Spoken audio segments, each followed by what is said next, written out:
Cross కావడం, కళింగపట్నంలో cross అయింది కూడా వర్షాలు పడకుండా ఖమ్మం నల్గొండలో మళ్లీ పడి, ఏదైతే కృష్ణానది పరివాహక ప్రాంతంలో మళ్లీ పడి బుడమేరు బొంగడం, ఇవన్నీ కూడా జరిగితే సానుకూలంగా స్పందించి ఏ విధంగా ఎదుర్కోవాలనో ఎదుర్కొనే సమయంలో మీరు సహకారం ఇవ్వకపోతే పోతారు. కానీ ఇలాంటి తప్పుడు ప్రచారం చేయడం, ఏదో అమరావతి మునిగిపోయిందంట, వీళ్ళని ముంచాలు తీసుకొచ్చి అక్కడ అప్పుడే బుద్ధి వస్తుంది వీళ్ళకి. అమరావతి మునిగిపోయింది ఎవరు చెప్పాడు మీకు? లేకుంటే అక్కడనే పూడ్చాల, వీళ్ళని శ్మశానం అన్నారు, అక్కడనే పూడ్చాల, అప్పుడే బుద్ధి వస్తుంది. మనుషులకు బుద్ధి జ్ఞానం ఉండాలి, ప్రజాహితం కోసం పనిచేయాలి. దుర్మార్గంగా మహాడే కార్యక్రమాలు చేస్తున్నారు. ఎడారి అంటారు, ఎడారండి అమరావతి? ఇంకా సిగ్గు రాలేదు మీకు? అంటే ప్రజలు వింటారు కాబట్టి ఎదురుదాడి చేస్తారా మీరు?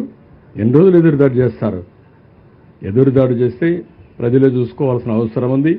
ఇలాంటి వాళ్ళని సంఘ బహిష్కరణ చేయాల్సిన అవసరం ఉంది. ఈ నేరస్తులు దబాయిస్తే భయపడిపోతాం అనుకుంటున్నారు, కానీ ఎవరు ఇక్కడ భయపడరు.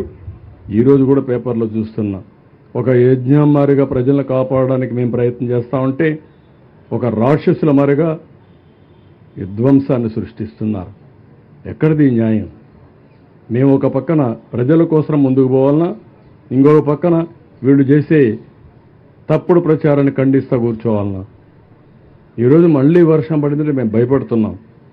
మళ్ళా బుడమేరు పొంగితే నీళ్లు వస్తే ప్యానిక్ రియాక్షన్ వస్తుందని మేము భయపడుతున్నాం.